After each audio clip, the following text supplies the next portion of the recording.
It's hard to characterize Sidney's career because he did so much so fast.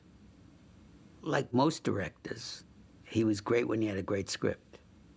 What he's great at was melodrama with character.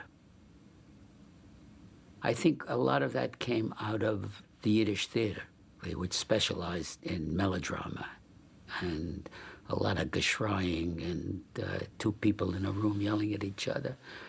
Perhaps you'd like to pull the switch. For this kid, you bet I would. I feel sorry for you. What it must feel like to want to pull the switch. Ever since you walked into this room, you've been acting like a self-appointed public avenger. You want to see this boy die because you personally want it, not because of the facts. You're a sadist. Kill him out! Kill him! He liked working with actors, and he liked when he could get situations in which the actors could go at each other. That was what he came out of, and that's what he liked doing and was good at. 12 Angry Men was a very good first movie for him to do because all those years of television, of working in a small space, worked for him. He was at home doing it, and it worked. I had been doing some work on a CBS half-hour show called Danger, and the director was Yul Brynner, and Sidney was his assistant. And Yul left reluctantly to do this musical that he didn't have any particular hopes for, and which turned out to be The King and I, and Sidney took his place. At first, the relationship was just professional, and then we gradually became friends. He came out of the Depression and the New Deal, and those were the things that formed us, formed our politics, and formed the way we looked at the world. I was blacklisted. I wasn't blacklisted by accident. It wasn't a mistake that was made. I was blacklisted for very specific political beliefs and actions. At the beginning, it was tough. It really wasn't until I met Sidney and Charlie Russell. They knew I was blacklisted. At first, I used a pseudonym on Danger, and then the executives, figured the writers were a sneaky bunch and probably using pseudonyms, and they demanded a real person that they could see and have meetings with. So then it became a process of finding fronts who could do that, whom you could trust to go into a meeting and make some sense. And one of them, I know, a very nice man, but not a writer, and not. I remember writing notes on his sleeve for him to consult when he went into an executive meeting. But it was due to Sidney, really, that I worked in that time. Did I feel the need to write political content? Social content, not necessarily overtly political. Yes, that was kind of, the side of the street I worked. That's what interested me, really. I felt people are formed by politics, and they get into trouble because of politics. And it was worth writing about. We weren't just working, we were doing our job. I think we never felt that. Sidney and I both always wanted, at least in the larger works, to do things that had some meaning. Because of the lack of technology on our part, there was very little you could do. We didn't have the resources that they had now. And so in a sense, we were forced back on character. We had to write things about character. And as a result, there were a lot of very, very good things done.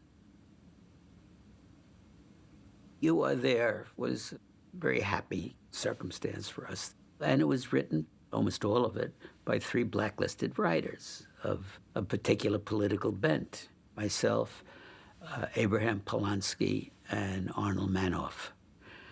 And we wrote them under different names, which you had to have. And it really wasn't that we went looking for liberal themes or radical themes. What we were able to do was to find an historical situation that had a conflict in it, basically, that made the drama. Charlie Russell, the producer, would kind of vet these scripts with history professors at Columbia or NYU. We were very careful not to have the show seem slanted in that sense, except in the sense that we looked at history being slanted in our direction sometimes, not always. If we did the Salem witch trials at the same time as the McCarthy period, it wasn't unconscious. It was very courageous what both Sidney and Charlie did. They weren't as political as the blacklisted writers were. They were doing it because they felt that what was happening was bad, and also because I think they were getting good material, which was very usable and important to them. And there were occasions when Sidney and I would talk, and I would say, listen, you be careful about what you're doing. I mean, we'll survive. Don't worry about us, and one way or the other. And he would say, no, this is fine. Fuck him. Took a lot of guts to do what he was doing. We knew that he was going to have a big career, and we worried about him and for him. He was doing something very good for us, and we didn't want him, and also Charlie, whom we were very fond of, to get into trouble. But it didn't happen, fortunately. Sidney was responsible for getting my first job after the blacklist. He was going to do a film for Carlo Ponti, starring Sophia Loren, his wife, and they needed a writer. And Sidney recommended me.